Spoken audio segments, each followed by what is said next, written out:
Hi everyone. तो आज की इस वीडियो में हम पढ़ने वाले हैं 12th नाइट को। विलियम शेक्सपियर का ये प्ले है 12th night what you will. तो आज इस वीडियो में हम इसी को डिस्कस करने वाले हैं। ये आपके एलटी की 36 क्लास होगी आज की क्लास को लेके, ठीक है। तो एलटी में ये मतलब मैकबेथ है, 12th नाइट है। तो हमने मैकबेथ को तो देख ही लिया था, आज हम 12th नाइट को देखेंगे। तो मैकबेथ का मैंने करा दिया है, कंप्लीट करा दिया है। आज हम 12th नाइट को देखेंगे, ठीक है। तो ये एलटी के सिलेबस में है। बाकी 12th नाइट तो आपके टीजीटी में भी है, पीजीटी में भी है, सब जगह इंपॉर्टेंट है 12th नाइट, ठीक है। चलिए फिर स्टार्ट करते हैं सेशन को। तो इस वीडियो में हम पढ़ लेते हैं पूरी मतलब आज की इस वीडियो में ना सब कुछ कंप्लीट कर देंगे 12th नाइट से।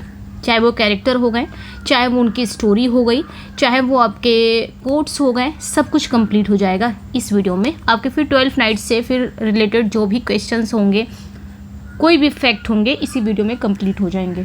ओके, चलिए फिर स्टार्ट करते हैं सेशन को। अब फर्स्ट टाइम जो चैनल को वॉच कर रहा है, चैनल को सब्सक्राइब कर ले, वीडियो को लाइक एंड शेयर ज़रूर कर दे, क्योंकि आपको एलटी की क्लास 36 क्लास आपको फ्री ऑफ कॉस्ट दी जा रही है, वो भी थ्योरी क्लास, ठीक है। ये सारी थ्योरी क्लास है। और हाँ, प्लेलिस्ट इसकी बनी हुई है। बहुत बच्चे ने कहा कि प्लेलिस्ट बना दीजिए, तो इसकी प्लेलिस्ट बनी हुई है। आप जाके ना यूट्यूब पे जाएंगे मेरे चैनल पे, वहाँ पे प्लेलिस्ट होगा। प्लेलिस्ट में आप जैसे ही करेंगे ना, ऊपर ही प्लेलिस्ट इसकी बनी हुई है, जिसमें आपको 35 क्लासेस शो हो रही होंगी, ठीक है। तो वहाँ पे आपको मिल जाएगा, सर्च करने की ज़रूरत नहीं है। ओके, चलिए फिर स्टार्ट करते हैं सेशन को। और बहुत सारे बच्चे जो में मेंबरशिप में जुड़ने के लिए बात कर रहे हैं। मेंबरशिप में देखिए, मेंबरशिप आप अगर जुड़ना है ना, तो उसको मैं नहीं आपको मतलब मैं आपको ऐड नहीं कर पाऊँगी, आप खुद ही यूट्यूब से आप ऐड हो जाएंगे, ठीक है। 29 रुपीज़ का है। और मेंबरशिप में मैंने अब तक एक MCQs चलाया है, MCQs सीरीज़ 2500 MCQs सीरीज़ जो मिसलेनियस है। तो वो मेंबरशिप के लिए है, क्योंकि जो बच्चे बहुत पहले से जुड़े थे, मैंने उनके लिए कोई वीडियो नहीं दिया था, ना ही कोई PDF वगैरह दिया। वो बच्चे अपने आप ही जुड़े थे। फिर उनके लिए मैंने सोचा कि हाँ, उनके लिए भी कुछ किया जाए, क्योंकि वो लोग जुड़े थे और मेरे चैनल से कुछ मिल नहीं रहा था, ना ही कोई PDF वगैरह, ना ही कोई उनके लिए कोई वीडियो। तो इसीलिए उनके लिए मैंने 2500 प्लस MCQs की सीरीज चलाया। उसमें आपके लिटरेचर भी रहेंगे। नहीं, ये सिर्फ जो 2500 रहेगा ना, ये सिर्फ लिटरेचर का रहेगा। उसके बाद उसमें उनकी लैंग्वेज की भी मिलेगी क्लासेस, लैंग्वेज यानी कि ग्रामर की सारी क्लासेस मिलेंगी। तो ये उनके लिए चलाया गया, जिसमें मैंने 4 वीडियो अब तक करा दिया है। तो अगर आप मेंबरशिप में जुड़ेंगे तो आप यूट्यूब से ही जुड़ पाएंगे।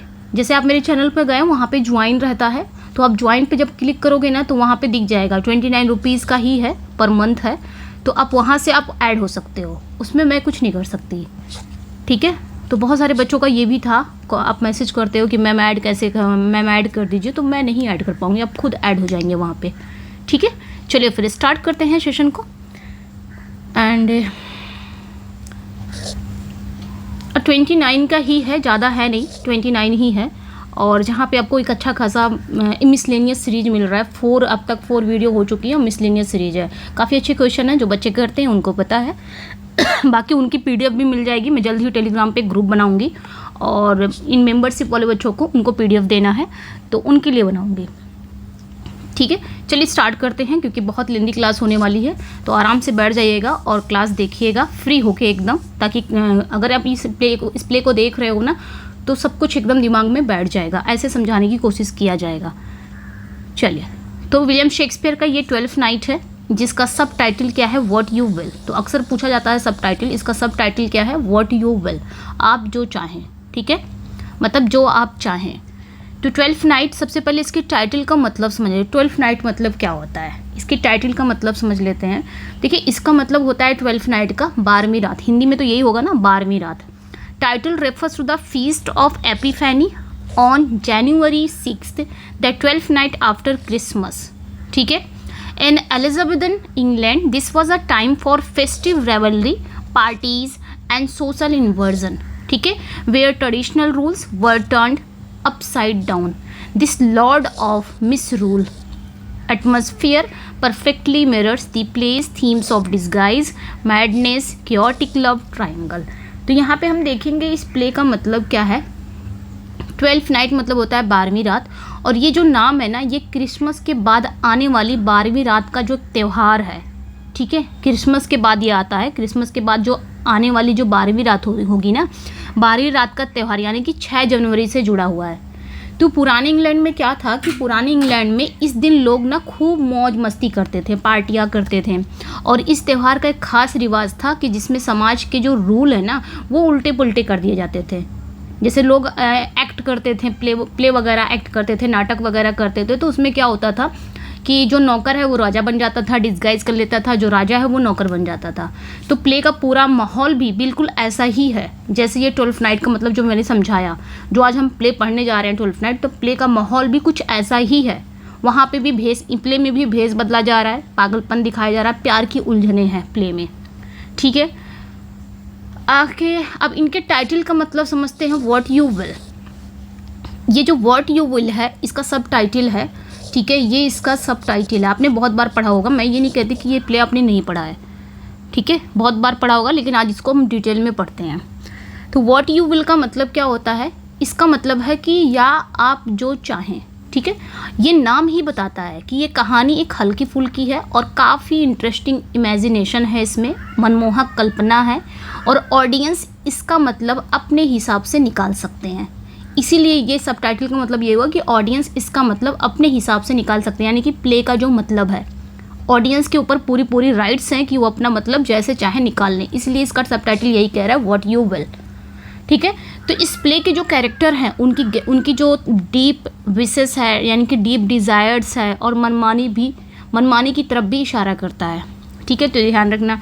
इस प्ले की सेटिंग कहाँ रखी गई है तो ये भी जान लेते हैं। इलेरिया कहाँ रखी गई है? इलेरिया रखी गई है। अब इलेरिया क्या है? ठीक है, तो इस प्ले की सेटिंग जो रखी गई है वो इलेरिया में रखी गई है। ये जो इलेरिया है ना, इस प्ले मतलब ये जो इलेरिया नाम की एक काल्पनिक सपनों जैसी जगह पर बेस्ड है ये प्ले, जो एड्रियाटिक समुद्र के किनारे है। जो कहाँ पे है? एड्रियाटिक समुद्र के कोस्ट में है। तो ये ध्यान रखना है, the play is set in romanticised fictional dukedom named Illyria located on the Adriatic coast. तो ये ध्यान रखना है, यानी कि इलेरिया इसकी सेटिंग है और इलेरिया नाम की एक काल्पनिक जगह है। ऐसी कोई जगह एग्जिस्ट नहीं करती है काल्पनिक जगह। शेक्सपियर ने इसमें काल्पनिक जगह का नाम लिया है, एक ऐसी जगह जो सपनों जैसी जगह है और जो एड्रियाटिक कोस्ट यानी कि एड्रियाटिक समुद्र के किनारे है। अभी इलेरिया का थोड़ा सा मतलब समझते हैं, इलेरिया है क्या?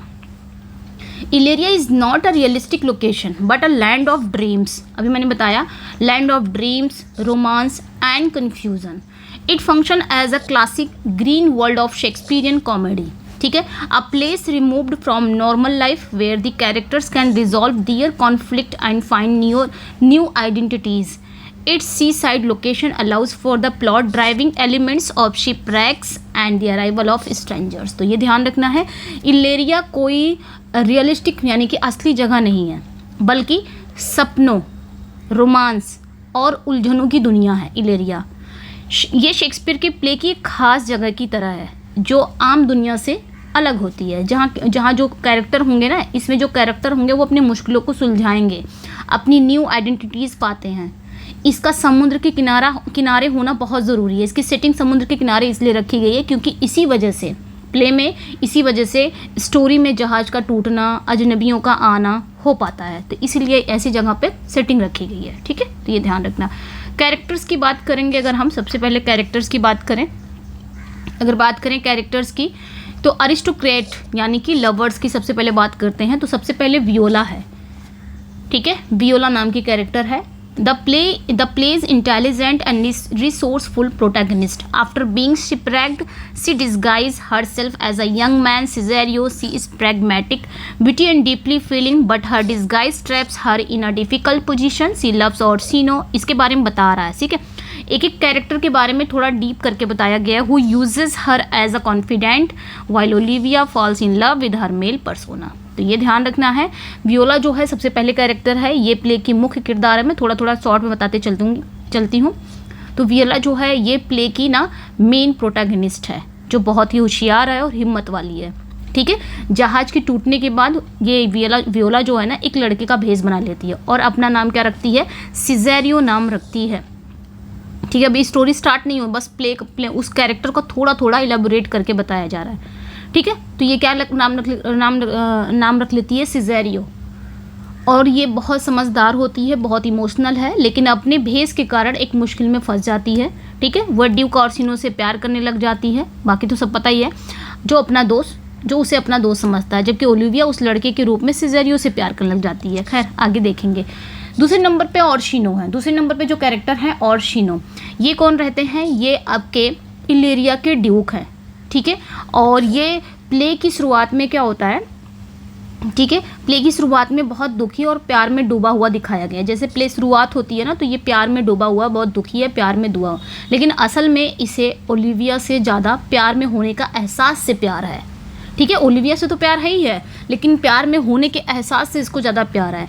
इसकी बातें बड़ी शायराना होती हैं ऑर्सिनो की। ठीक है, पर उसका प्यार जो है वो गहरा नहीं है, क्योंकि हम लास्ट में देखेंगे कि वो जल्द ही वियोला को एक्सेप्ट कर लेता है उसको छोड़ के, तो इसका मतलब लगता है इसका प्यार गहरा नहीं था ओलिविया के प्रति। ठीक है, आगे देखेंगे। तीसरे नंबर पे ओलिविया नाम की कैरेक्टर है। तो ओलिविया जो है ये बहुत ही सुंदर है, बहुत वेल्दी ब्यूटीफुल काउंटेस है, काउंटेस, ये ध्यान रखना है। ठीक है, ओलिविया जो है शुरुआत में ये अपने भाई की मौत के गम में डूबी होती है और किसी से नहीं मिलती, लेकिन जब ये सिजेरियो यानी कि वियोला से मिलती है तो अपना दुख भूलकर पूरी हिम्मत और जुनून के साथ उसके पीछे पड़ जाती है। चौथे नंबर पे सेबास्टियन है। सेबेस्टियन पढ़ लो, सेबास्टियन पढ़ लो। तो ये कौन रहता है? ये वियोला का लॉस्ट ट्विन ब्रदर रहता है, खोया हुआ जुड़वा भाई रहता है। जहाँ पे शिपरैक होता है, दोनों भाई बहन बिछड़ जाते हैं। ठीक है, ये अपनी बहन से ज़्यादा इम्पल्सिव है, डायरेक्ट दैन ही सिस्टर। इम्पल्सिव मीन्स क्या होता है? मतलब बिना सोचे समझे काम करने वाला। इसकी बहन तो सोच समझ के भी काम करती है वियोला, लेकिन ये अपनी बहन से थोड़ा हटके है, इम्पल्सिव टाइप का है और साहसी है, ये भी ध्यान रखना है। ठीक है, कहानी की सारी उलझन इसी के आने से सुलझती है। जो प्ले में जो सारी उलझनें हो जाती हैं, प्रॉब्लम आ जाती हैं, जब ये आता है ना तो सारी जो प्रॉब्लम्स हैं, सारी जो उलझनें हैं वो सुलझ जाती हैं। ठीक है, जब ओलिविया उससे शादी कर लेती है। आगे चलेंगे। अब आते हैं, ये तो हो गया लवर्स का। अब आते हैं कुछ कॉमिक सब प्लॉट है ओलिवियाज हाउस होल्ड। ठीक है, यानी कि घर के दूसरे लोगों के बारे में बात करते हैं, यानी कि कहानी के जो कॉमिक कैरेक्टर हैं उनके बारे में बात कर लेते हैं। तो कहानी में कुछ कॉमिक कैरेक्टर भी हैं। तो सबसे पहला नाम आता है मॉलविलियो का। मॉलविलियो ये कौन रहता है? ये ओलिविया का स्टीवार्ड रहता है। स्टीवार्ड मतलब मैनेजर रहता है। तो इसका नाम क्या है? His name literally means ill will. इसके नाम का मतलब ही है, इसका नाम मॉलविलियो है, इसके नाम का मतलब ही है बुरी इच्छा। ये कैसा होता है? बहुत ही प्यूरिटेनिकल होता है, एरोगेंट होता है, एम्बिशियस मैन होता है, यानी कि बहुत ही कैसा होता है? बहुत ही घमंडी, अकड़ू टाइप का, बड़ा आदमी बनने का सपना देखने वाला इंसान होता है, जिसे मौज मस्ती से सख्त नफरत है। इसको ना मौज मस्ती नहीं पसंद है, और इसके इसी घमंड की वजह से यह एक बहुत बुरे मजाक का शिकार भी बन जाता है।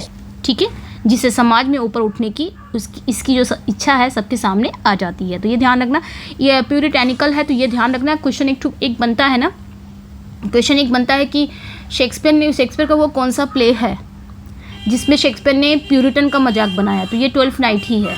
12th नाइट ही है जहाँ पे उन्होंने प्यूरिटन का मजाक बनाया, क्योंकि मॉलविलियो क्या रहता है? प्यूरिटन ही रहता है। खैर आगे चलेंगे। नेक्स्ट जो कैरेक्टर है sir Toby belch. Sir Toby belch कौन है? ये ओलिविया के शराबी मस्त मौला अंकल हैं। ठीक है, funny loving perpetually drunk uncle हैं। ठीक है, ये प्ले का शरारतों का राजा है, लॉर्ड ऑफ मिस रूल है, यानी कि प्ले का सबसे शरारती राजा यही है। इसको सिर्फ मौज मस्ती के लिए जीता है और घमंडी लोगों का मजाक उड़ाता है। ठीक है, तो ये ध्यान रखना, ज़्यादातर मज़ेदार घटनाएं इसी की वजह से होती हैं प्ले में। नेक्स्ट जो कैरेक्टर है मारिया। ठीक है, मारिया कैसी है? Maria sharp witted and clever है, यानी कि मारिया जो है ये ओलिविया की बहुत तेज़ दिमाग वाली चालाक नौकरानी है, जेंटल वुमेन है। तो ये ध्यान रखना है। मॉलविलियो को सबक सिखाने का शानदार योजना इसी का रहता है, मारिया का ही रहता है। ये अपनी बुद्धिमानी से सर टॉबी का दिल जीत भी लेती है, लास्ट में सर टॉबी से शादी भी कर लेती है मारिया। तो ये ध्यान रखना है। प्ले में कई शादियाँ होती हैं, वो हम लास्ट में बात करेंगे। आगे चलेंगे। नेक्स्ट जो कैरेक्टर है सर एंड्रयू एगुचिक। ये कौन रहते हैं? ये बहुत ही foolish, cowardly and wealthy knight whom sir Toby keeps around for entertainment and found his drinking habits. तो ये ध्यान रखना, ये सर एंड्रयू एगुचिक को ये बहुत ही बेवकूफ़, डरपोक और अमीर आदमी है, जो सर टॉबी का क्या है? दोस्त है। सर टॉबी का ये कौन है? दोस्त है।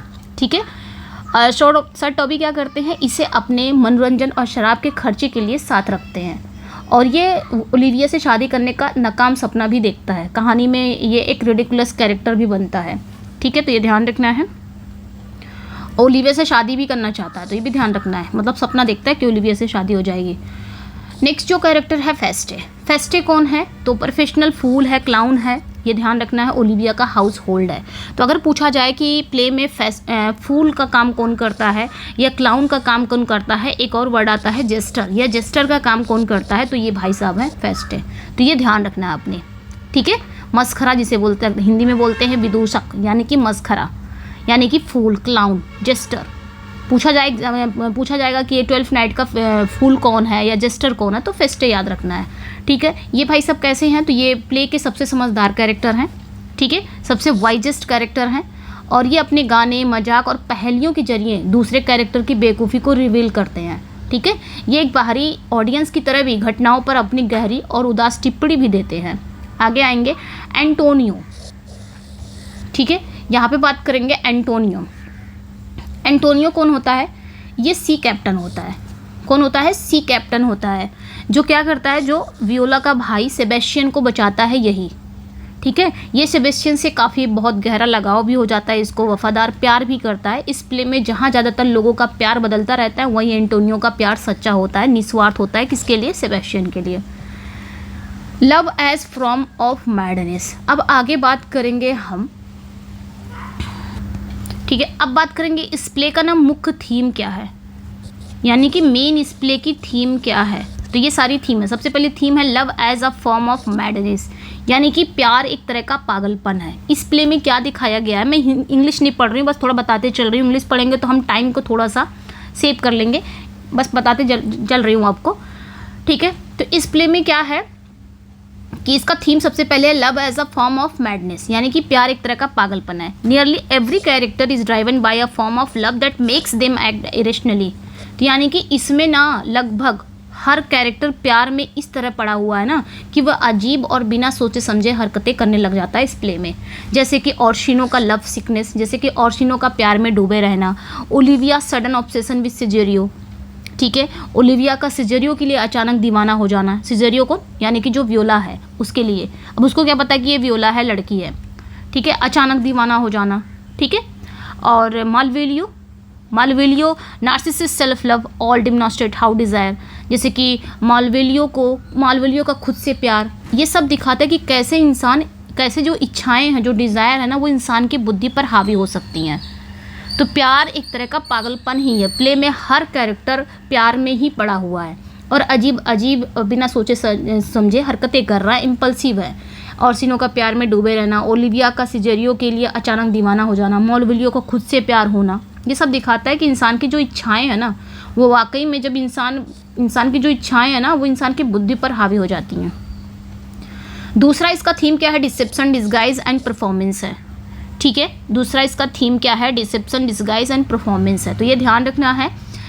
इसमें क्या है? The central plot is driven by Viola disguise as Cesario. This physical disguise highlight a deeper theme, यानी कि प्ले की जो मुख्य कहानी है वो वियोला के लड़के का भेष बदलने पर ही टिकी है। यानी कि वियोला जब लड़के का भेष बना लेती है, वो डिस्गाइज हो जाती है, भेष बदल कर लड़का बन जाती है, इसी पे पूरी कहानी टिकी हुई है। लेकिन ये सिर्फ एक फिजिकल भेष नहीं है, ये गहरे थीम को दिखाता है, गहरे विषय को दिखाता है कि कई जो कैरेक्टर है ना, वो असल में एक भूमिका निभा रहे हैं। ठीक है, ऑर्शिनो एक दुखी प्रेमी होने का नाटक करता है, ओलिविया दुखी बहन होने का नाटक कर रही है। मतलब ऑर्शिनो दुखी प्रेमी किसके लिए? ओलिविया के प्यार में पागल है। अगर ओलिविया से इतना ही प्यार करता तो लास्ट में वियोला से क्यों शादी कर लेता? इसका मतलब उसका प्यार झूठा है। वहीं पे ओलिविया को देखो, ओलिविया अपने एक दुखी बहन होने का नाटक कर रही है, यानी कि ओलिविया कह रही है मैं 7 साल तक नहीं मिलूंगी। ठीक है, ओलिविया कह रही है मेरे भाई की डेथ हो गई है तो मैं किसी से नहीं मिलूंगी। लेकिन अचानक ही जैसे वो सिजेरियो आता है मिलने के लिए, यानी कि जो वियोला रहती है उसको भेजता है, तो देखती है तो उसको प्यार में पड़ जाती है। ये सब क्या है? मतलब ये सब क्या है? नाटक ही है ना। मालवेलियो को एक अमीर प्रेमी होने का नाटक करने के लिए उकसाया जाता है। तो ये प्ले बार बार सवाल करता है कि इंसान का आखिर असली चेहरा क्या है और दिखावा क्या है ना। ये प्ले बार बार यही सवाल कर रहा है कि इंसान का असली चेहरा क्या है और दिखावा क्या है, क्या दिखा रहा है, इसका असली चेहरा क्या है, नहीं समझ में आ रहा है। मोटिव एंड सिंबल्स की अगर हम बात करेंगे तो लेटर्स एंड मैसेजेस होती हैं। देखिए अगर आप एलटी में लिख रहे हो, एलटी के लिए भी मतलब एलटी का क्या है, प्री एंड मेंस है ना, तो प्री और मेंस दोनों के लिए काफ़ी इंपॉर्टेंट है, ऐसा नहीं सिर्फ प्री के लिए मैंने पढ़ाया है यहाँ पे। लेटर्स एंड मैसेज की अगर बात करोगी, ठीक है, लेटर्स एंड मैसेज, तो कम्युनिकेशन फ्रिक्वेंटली गोज अवेरी और send message of love that have a positive effect and fourth letter to Malvolio the central device of the subplot. देखिए इसमें क्या है, प्ले में मैसेज और चिट्ठियों की वजह से अक्सर गलतफहमियां पैदा हो जाती हैं, जैसे कि मालविलियो को भेजी गई वो फॉल्स लेटर पूरी कहानी को एक नया मोड़ देता है, जो ये दिखाता है कि जो शब्द है ना, जो इरादे हैं वो कितनी आसानी से तोड़े मरोड़े जा सकते हैं, शब्दों को भी, जो इरादे को। डिस्गाइज भी इस प्ले में दिखाया गया, भेस बदलना, जैसे कि वियोला का लड़के का भेस बदलना, फेस्टी का पुजारी का भेस बदलना, ये सब इस प्ले का सबसे बड़ा सिंबल है, जो ये दिखाता है कि जो जैसा दिखता है वैसा होता नहीं है। तो वियोला भी बदल जाती है सिजेरियो, यानी कि वियोला डिस्गाइज होकर सिजेरियो का नाम मतलब सिजेरियो बन जाती है। फेस्टी भी डिस्गाइज होकर सर टॉप्स बन जाता है, जो कि एक क्या रहता है, प्रिस्ट, ठीक है, पुजारी बन जाता है। इसका नाम क्या रहता है, सर टॉप्स। तो ये नाम याद रखना है, अक्सर पूछा जाता है, ठीक है। अच्छा, इस प्ले में म्यूज़िक भी है, ये भी इसकी थीम है, म्यूज़िक भी है, यानी कि संगीत भी है, क्योंकि जैसे प्ले स्टार्ट होता है ना, ओर्सिनो का फेमस लाइन यही है, if music B the food of love play on, ये ओर्सिनो का फेमस लाइन है, ठीक है। प्ले मतलब प्ले की शुरुआत ही म्यूजिक से होती है। फेस्टी के गाने पूरे प्ले में छाए रहते हैं, जो अक्सर कहानी के मज़ेदार माहौल में एक उदासी और गहराई घोल देते हैं। तो ये गाने समय, प्यार, मौत जैसे विषय पर होते हैं, ये जो गाने होते हैं किसके, फेस्टी के। मैडनेस एंड इम्प्रिजनमेंट भी इसमें है। तो जो कैरेक्टर्स हैं, यानी कि कैरेक्टर एक दूसरे को बार बार क्या कह रहे हैं, मैड कह रहे हैं, पागल कहते हैं। मालविलियो को एक अंधेरे कमरे में कैद करना इसका सबसे बड़ा एग्जाम्पल है, जो दिखाता है कि समाज उन लोगों को कैसे अलग थलग कर देता है जो उनके नियमों में फिट नहीं होते हैं, ठीक है। तो ये ध्यान रखना है। जॉनरा एंड टोन की बात करेंगे अगर हम, इसका जॉनरा क्या है, तो ये एक रोमांटिक कॉमेडी है, ये ध्यान रखना। Filled with लिविट love and happy ending for its central protagonist however, यानी कि 12th नाइट एक रोमांटिक कॉमेडी है जो विट, लव और हंसी मजाक से भरपूर है, ठीक है। और इसका जो अंत होता है, इसकी जो एंडिंग होती है वो कैसी होती है, हैप्पी होती है, हैप्पी एंडिंग होती है, ठीक है। लेकिन एक चीज़ ध्यान रखना, लेकिन इसमें एक हल्की सी उदासी भी है प्ले में, यानी कि मालविलियो के साथ कब होता है हल्की सी उदासी, जो मालविलियो के साथ किया गया जो क्रूर मजाक है, फिर मालविलियो को बदला लेने की कसम, कहानी के लास्ट में अंत में भी एक दर्द भरा एहसास छोड़ जाता है। लास्ट में मालविलियो कहता है ना, मैं बदला लूँगा, देख लूँगा। तो कहानी के लास्ट में क्या होता है कि अंत में एक दर्द भरा एहसास छोड़ जाता है। हैप्पी एंडिंग तो होती है, लेकिन दर्द भरा एहसास भी रहता है। तो ये चीज़ें ध्यान रखनी है। काफ़ी चीज़ें हो गई, अभी कैरेक्टर्स हमने देख लिया, अब यहाँ से प्ले स्टार्ट हो गया। मुझे नहीं लगता कि अब आप खुद ही डिसाइड करोगे क्या कोई चीज़ छूटी, इस प्ले से क्या कोई चीज़ छूटी है, तो कमेंट में ज़रूर बताना। हो सकता है छूट भी जाएगी, ऐसा नहीं है। अगर छूटी है तो आप बताएंगे कि हाँ मैम इससे ये चीज़ें छूट गई हैं, वो हम देख लेंगे, ठीक है। ऐसा नहीं है, मैं चाहूँगी कि मैं तो कोशिश करके आती हूँ कि कोई भी चीज़ें छूटे ना। अगर हम एक प्ले पढ़ रहे हैं तो उस प्ले से कहीं से भी क्वेश्चन ना छूटे, मेरा ये मानना है, ताकि आपको कहीं पे भी अगर आप एग्ज़ाम दे रहे हो तो वहाँ से भी आपको ना छूटे। मेरा पढ़ा मतलब आप पढ़ के जा रहे हो तो विश्वास कर रहे हो ना कि हम यहाँ से पढ़ के जा रहे हैं, भले ही फ्री है तो इसका क्या मतलब है हम पूरा ना दें। फ्री का मतलब क्या हुआ कि फ्री है तो हम बस आधा अधूरा पढ़ा के छोड़ दें, ऐसा नहीं है ना। दे रहे हैं, अगर आपको पढ़ा रहे हैं तो अच्छे तरीके से थॉरली अच्छे से पढ़ाएंगे ना, ताकि आपका कहीं से छूटे ना, कहीं से भी कुछ भी। चलिए अब यहाँ से हम प्ले को स्टार्ट करते हैं। 5 एक्ट में ये प्ले है। शेक्सपियर के तो लगभग जानते ही हो, एलिजाबेथन टाइम में 5 एक्ट में ही लिखते थे, तो 5 एक्ट में ये प्ले है। देखते हैं, स्टार्ट करते हैं। बाकी तो सब कुछ कवर हो गया है, ठीक है। हाँ, इसका जो डेट वगैरह है तो उसकी डेट उतनी इंपॉर्टेंट नहीं है कि कब आया था कब नहीं आया था, उतना इंपॉर्टेंट नहीं, क्योंकि एग्जैक्ट डेट रहती नहीं है, लगभग लगा के दिया जाता है, तो ऑलमोस्ट है, ठीक है। चलिए फिर स्टार्ट करते हैं। एक्ट 1 में क्या होता है, जल्दी जल्दी कर लेते हैं। एक्ट 1 में क्या होता है, the play opens in the dukedom of Illyria, ठीक है। Duke Orsino is melancholy pining for the love of Countess Olivia. He laments that she refuses to see any suitors, having sworn to mourn her dead brother for 7 years, 7 साल weld from the world, ठीक है। इतना ही समझ लेते हैं कि कहानी की शुरुआत होती है कहाँ पे, इलेरिया नाम की जगह से शुरू होती है ये प्ले, कहानी यहीं से शुरू होती है। और वहाँ के इलेरिया में एक राजा है, मतलब जिसके शासन से चलता है इलेरिया के ड्यूक कौन है, ड्यूक मीन्स राजा, ड्यूक मीन्स किंग, राजा। तो वहाँ के राजा कौन है, राजा है ओर्सिनो, नाम क्या है ओर्सिनो, ठीक है। ये प्यार में डूबे हुए हैं, इन्हीं के डूबे हुए प्यार से कहानी शुरुआत होती है। ये गाना सुन रहे हैं, म्यूज़िक सुन रहे हैं और किसी के प्यार में डूबे हुए हैं। किसके प्यार में? उनका नाम क्या है? तो नाम याद रखना, एक काउंटेस रहती हैं ओलिविया। इनके प्यार में ये बहुत दुखी हैं, ठीक है, क्योंकि ओलिविया इनको भाव नहीं दे रही है, इसलिए ये इसी के प्यार में एकदम डूबे हुए हैं, ठीक है। और इधर ओलिविया क्या कर रही है? ओलिविया जो है, ये जो ओलिविया है, ये मतलब वो इस बात से परेशान है, ये मिलना चाह रहे हैं ओलिविया से, बट ओलिविया भाव नहीं दे रही है। क्यों नहीं भाव दे रही है? तो इनको इस बात से परेशानी है कि ओलिविया किसी से भी मिलने से मना कर रही है, क्योंकि ये मिलने से मना कर रही है। अब ओलिविया क्यों मिलने से मना कर रही है? क्योंकि उसने अपने मरे हुए भाई के शोक में 7 साल तक दुनिया से पर्दा करने की कसम खाई। उसके भाई की डेथ हो गई है, तो वो 7 साल तक अपने भाई का शोक मनाएगी और किसी से मिलेगी नहीं, किसी को देखेगी नहीं, पर्दा करके रहेगी। ऐसी कसम ओलिविया ने खाया है। तो यही ड्यूक की असली रीज़न है, ये असली परेशानी यही है। 1 मिनट, ठीक है, असली परेशानी यही है। फिर इस बीच क्या होता है? Meanwhile on the coast a young woman named Viola has been shipwrecked. She has lost her twin brother Sebastian in the wreck, believes him to be dead। फिर क्या होता है कि इसी बीच दूसरी तरफ हम कहानी देखते हैं कि इसी बीच समुद्र के किनारे वियोला नाम की एक लड़की जहाज़ टूटने से बच गई है, ठीक है। वियोला नाम की एक लड़की रहती है, वियोला और उसके भाई, उसका भाई क्या रहता है? सेबेस्टियन। दोनों भाई बहन रहते हैं, जहाज़ में बैठे रहते हैं और जहाज़ उनका क्या हो जाता है? टूट जाता है, शिपरैक्ड हो जाता है।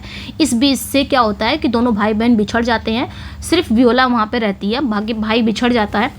तो उसे लगता है, वियोला तो बच जाती है, तो उसे लगता है कि उसका जो जुड़वा भाई है सेबेस्टियन, वो इस हादसे में डूब गया है, ठीक है। तो यहाँ पे हम देखेंगे इस हादसे में डूब गया है और शायद उसे लगता है कि वो मर गया है, ठीक है। अब क्या होता है कि finding herself alone in a foreign land, she decide to disguise herself as a man taking the name Cesario and seek service with duke Orsino. तो ये ध्यान रखना है।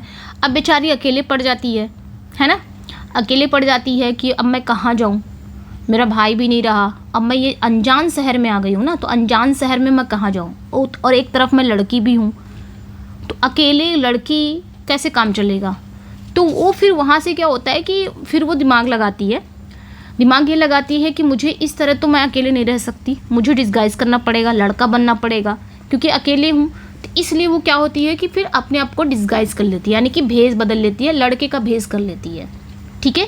तो ये ध्यान रखना है, मतलब एक अनजान देश में खुद को अकेला पाकर वह एक लड़के का भेष बनाने का फैसला करती है और अपना नाम क्या रखती है? जब ये लड़का बन जाती है ना, तो अपना नाम रखती है सिजेरियो।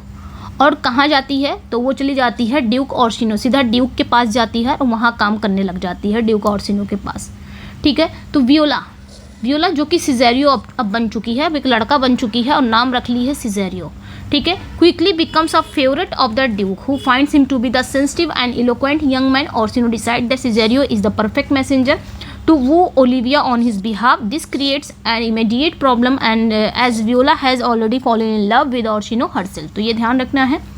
यहाँ पे क्या बात होती है? अब ये चली आती है ड्यूक ओर्सिनो के पास काम करने और धीरे धीरे क्या होता है कि काम करते करते ये ड्यूक ओर्सिनो की फेवरेट बन जाती है, ठीक है। अब ड्यूक ओर्सिनो भी समझ रहा है कि लड़का ही है, वो थोड़ी ना समझ रहा है कि लड़की है।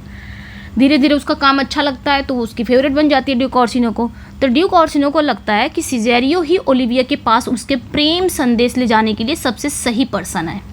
भाई वो विश्वास जीत लेती है तो उसको लगता है कि सबसे सही पर्सन यही है। कौन है? सिजेरियो ही है जो ओलिविया के पास मेरे मैसेज को ले जाएगा। तो इससे बड़ी मुश्किल खड़ी हो जाती है। उसके बाद क्या होता है, वो ओलिविया के पास अपना मैसेज भेजता है। किससे? इसी से भेजता है कि जाओ तुम ओलिविया से अपना मैसेज भेजता है जो भी कहना है। तो ये आती है, कौन? सिजेरियो, मतलब आता है वियोला ही सिजेरियो। ये आती है किसके पास? ठीक है, अब जो कि ये फेवरेट बन जाती है किसकी? सिजेरियो, उनकी ओर्सिनो की फेवरेट बन जाती है। तो इधर मुश्किल ये हो जाती है कि जो वियोला है, यानी कि जो खुद वियोला है, वो खुद ओर्सिनो से प्यार करने लग जाती है, ठीक है।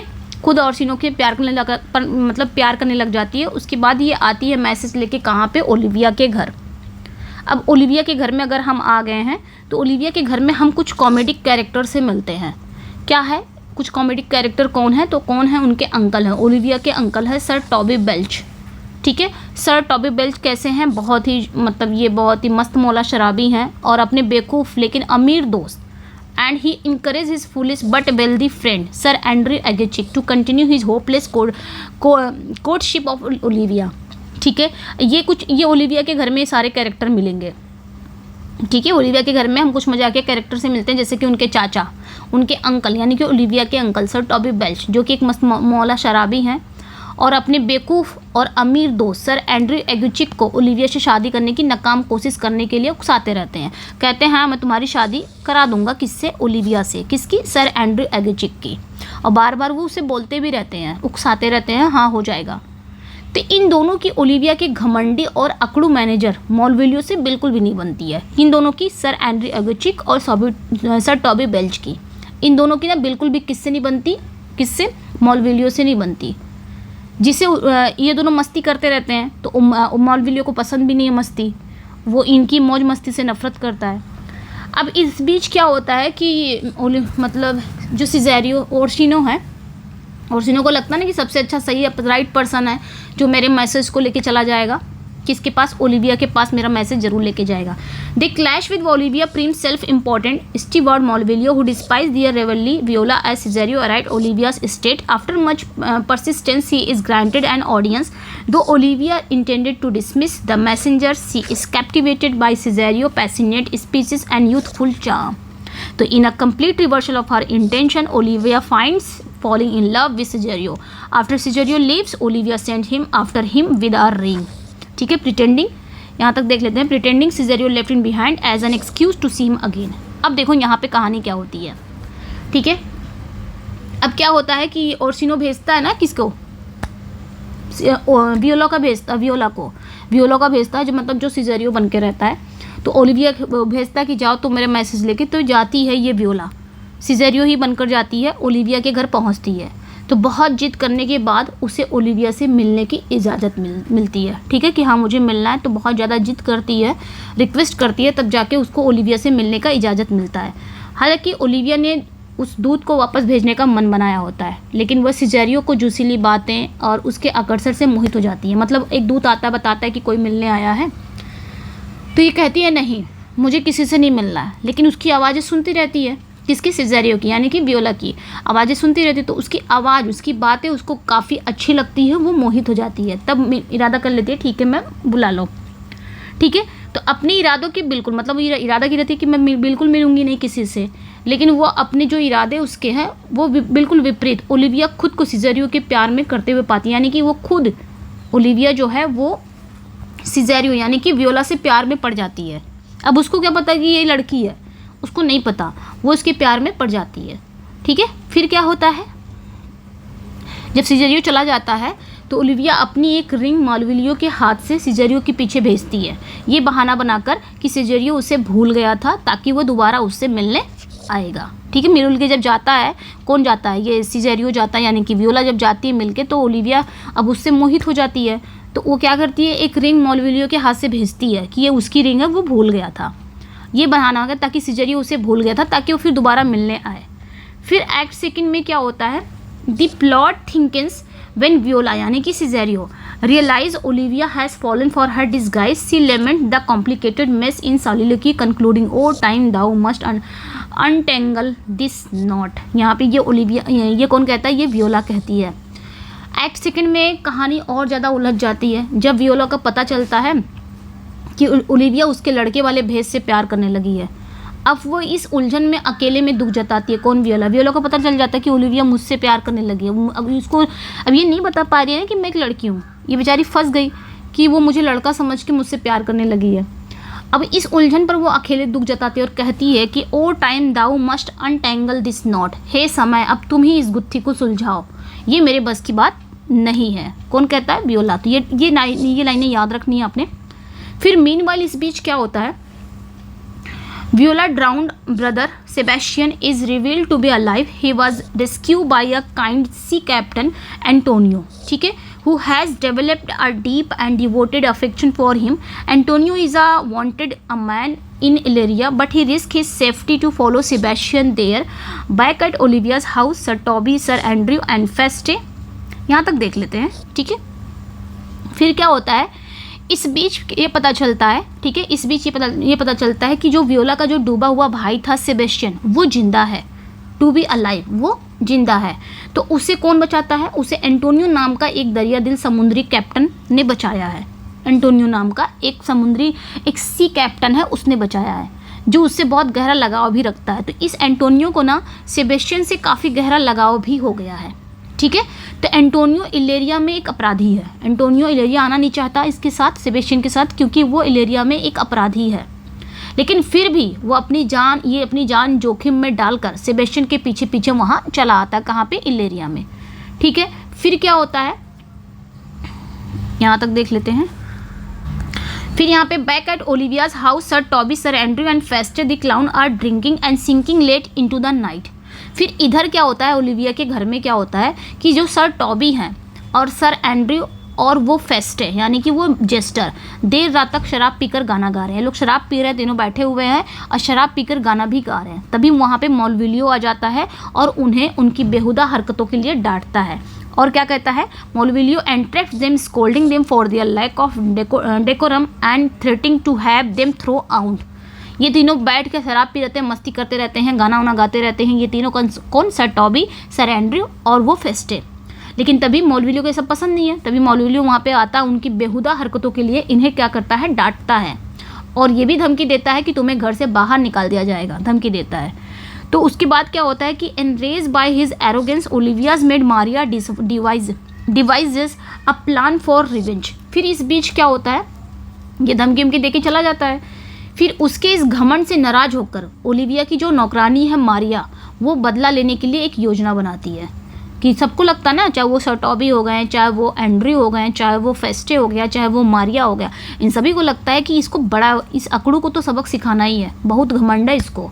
और जब देखो तब आके हम लोग को डांट के चला जाता है। अपना तो रहता नहीं है, आपको अपना तो मौज मस्ती से मतलब नहीं है और आके हमको डांट के चला जाता है। तो ये लोग ना थोड़ा गुस्से में आ जाते हैं कि इस अकड़ू को तो सबक सिखाना पड़ेगा। तो यहाँ पे जो ओलिविया की नौकरानी होती है मारिया, ये कसम खाती है कि मैं इससे बदला जरूर लूँगी। अब क्या बदला लेती है, चलिए देखते हैं। She will forge a love letter in Olivia's handwriting and leave it where Malvolio will find it. The letter will convince him that Olivia is secretly in love with him and will instruct him to behave in bizarre ways to prove his love in return, specifically to wear yellow stockings, be cross-gartered, ठीक है, gartered and smile constantly। अब यहाँ पे बदला इन्होंने ले लिया। क्या बदला था, ठीक है, ये कहती है कि मैं इससे बदला ज़रूर लूँगी। तो ओलिविया यहाँ पे क्या होता है, वो ओलिविया की अब वो क्या करती है, ओलिविया की राइटिंग में वो एक नकली लेटर लिखती है और उसे ऐसी जगह छोड़ देती है जहाँ मौलविलियो को वो लेटर मिल जाए। मतलब मौलविलियो जहाँ आता जाता होगा उसी जगह पे लेटर को वहीं पे छोड़ देती है, ताकि जब मौलविलियो आएगा तो उसको मिल जाएगा वो लेटर। अब लेटर से मौलविलियो को यकीन हो जाएगा। फिर आगे भी ये प्लान बनाई है कि जब लेटर में पढ़ लेगा वो, तो लेटर से मौलविलियो को ये यकीन हो जाएगा कि ओलिविया उससे सीक्रेटली उससे प्यार करती है और बदले में वो अपना प्यार साबित करने के लिए जितना भी लेटर में वो अजीब हरकतें करने के लिए कहा गया वो सब करेगा। स्पेशली वो पुराने जुराबे, यानी कि स्पेशली वो येलो स्टॉकिंग्स पहनेगा। उसमें लिखा रहेगा लेटर में कि येलो स्टॉकिंग्स पहनना है, पुराने जो जुराबे पहनना, और बी क्रॉस गार्टेड, अपने पैरों पर अजीब तरह से पट्टियाँ बांधना, और स्माइल कॉन्स्टेंटली, हर समय लगातार मुस्कुराते रहना। ये लेटर में लिखा रहेगा। बाकी उसके बाद क्या होगा, the group hides and watch as Malvolio finds the letter. और जो ग्रुप जो ये चारों लोग हैं ये लोग छिप कर देखेंगे और मौलविलियो को ये लोग छिप कर देखते हैं, ठीक है। उसके बाद ये लेटर फेंक देती है। लेटर में यही सारा लिखा रहेगा, ठीक है, पहले हमको बता दिया गया। उसके बाद ये लोग लेटर फेंक के चारों लोग छुप जाते हैं और ये देखते हैं कि मौलविलियो को वो लेटर मिल गया है, ठीक है। Malvolio finds the letter, Malvolio को लेटर मिल जाता है। He completely falls for the trick, his vanity and ambition blinding him to the absurdity of the situation. तो वो अपने घमंड और अपने ऊंचे सपनों के कारण इस जाल में पूरी तरह से फंस जाता है। घमंडी तो था ही, वो इस जाल में फंस जाता है और वो लेटर में लिखी हर बात को करने के लिए बड़ी ही उत्सुकता से फैसला भी करता है। वो सोचता है he eagerly resolve the follow the letters instruction to the letter, यानी कि लेटर में जो जो चीज़ें लिखी हैं वो सोचता है अब तो मैं करूँगा भाई, मेरी ओलिविया मैम मुझसे प्यार करती हैं, ठीक है, कुछ इस तरह। अब हम एक्ट 3 में आ जाते हैं। मज़ा आ रहा है, समझ में आ रहा होगा, इसलिए मैंने बहुत अच्छे से इसको समझाने की कोशिश किया। वैसे ये जो मेरी लैंग्वेज है आपकी PDF मिल जाएगी, आप खुद भी पढ़ लोगे बहुत ईजिली। ठीक है, एक्ट थर्ड में क्या होता है फिर, वियोला जो कि सिजेरियो, देखो वियोला के आगे सिजेरियो लगा होती है, यानी कि ये सिजेरियो की तरह भी काम कर रहा है। तो वियोला विजिट ओलिविया अगेन, जो वियोला है वो फिर से ओलिविया से मिलने जाती है। Who openly confess her love, ठीक है, जो खुलेआम अपने प्यार का इजहार करती है। जो वियोला है ना वो फिर से ओलिविया से मिलने जाती है, जो खुलेआम, अब जो मतलब किसको बोला गया है, ओलिविया को। ठीक है, कौन अपने प्यार का इजहार कर रहा है खुलेआम, वो ओलिविया करती है। ठीक है, लेकिन बेचारी समझा रही है। Cesario gently but formally reject her advance. अब सिजेरियो जो जानता है, यानी कि वियोला तो जानती है मैं लड़की हूँ, ये मुझसे कैसे प्यार कर सकती है, तो ये बेचारी बहुत ही जेंटली और फॉर्मली उसे सख्ती से मना करती है। पहले तो समझाती है, बाद में सख्ती से उसे मना कर देती है। ठीक है, Olivia's declaration is overheard by sir Toby Andrew who becomes jealous. Sir Toby finding this hilarious convince the cowardly sir Andrew to challenge Cesario to a duel to prove his manliness. अब यहाँ पे क्या बात होती है, तो ये तो मना कर देती है आके, वो कहती है मैं तुमसे प्यार करती हूँ, तो ये मना कर देता है, यानी कि जो वियोला है। तो ओलिविया की इस बात से सर एंड्रयू सुन लेता है, दोनों की बातचीत होती रहती है, तो सर एंड्रयू में रहता है, वो सुन लेता है और उसे जलन होने लगती है। सर टॉबी को ये सब बहुत मज़ेदार लगता है। ठीक है, और वह डरपोक सर एंड्रयू को अपनी मर्दानगी साबित करने के लिए सिजेरियो को लड़ाई के लिए ललकारने के लिए मना लेता है। यानी कि सर टॉबी को ये सारी चीज़ें बहुत अच्छी लगती हैं, तो वो क्या करता है कि हम क्या करेंगे, वो डरपोक जो मतलब वह है डरपोक सर एंड्रयू को अपनी मर्दानगी साबित करने के लिए सिजेरियो को लड़ाई के लिए ललकारने के लिए मना लेता है। ठीक है, फिर क्या होता है इधर, the subplot against Malvolio comes to fruition. ठीक है, फ्यूरेशन, यहाँ पे क्या होता है, सबप्लॉट यानी कि एक कहानी दूसरी कहानी चलती रहती है। एक तरफ तो इसकी कहानी चलती रहती है, ओलिविया की, वियोला की और शिनो की, दूसरी तरफ इनकी कहानी चलती है, मारिया की, मोलविलियो की कहानी चलती रहती है ना। तो फिर इधर क्या होता है, subplot against Malvolio comes to fruition. He appears before Olivia dressed in his ridiculous yellow stockings and cross garters, smiling foolishly. फिर यहाँ पे काम कर गया। ठीक है, लेटर में जो जो लिखा था ये वो काम करने लगा। मालविलियो के खिलाफ जो बनाई गई योजना थी वो सफल हो गई। वह अपनी अजीबोगरीब पीली जुराबें, येलो स्टॉकिंग्स, बधी हुई पट्टियों में बेवकूफ़ी भरी मुस्कान के साथ ओलिविया के सामने आता है। मतलब उसको लगता है कि ओलिविया ने ये सब करने के लिए कहा है, तो वो जो जो लेटर में लिखा रहता है वो सब कुछ फॉलो करके ओलिविया के सामने आ जाता है और स्माइल भी कर रहा है। ठीक है, आ जाता है। तो ओलिविया क्या कहती है, Olivia already distraught by Cesario rejection is alarmed by her steward's bizarre behavior and concludes that he has gone mad. She asks Sir Toby to take care of him, which he gleefully does, locking Malvolio in a dark room to be treated as a lunatic. तो ये ध्यान रखना है। उसके बाद क्या होता है, ये आ जाता है इनके पास, किसके पास, ओलिविया के पास। उसको लगता है अच्छा लगेगा, यही तो कही है करने के लिए, तो इसको तो अच्छा लगेगा। फिर क्या होता है, वो ओलिविया के पास आता है बेवकूफ़ी भरी मुस्कान के साथ। तो ओलिविया जो पहले से सिजेरियो के इनकार से परेशान है, ओलिविया पहले से डिस्टर्ब रहती है क्योंकि सिजेरियो उसको रिजेक्ट करके चला जाता है, तो पहले से वो परेशान है।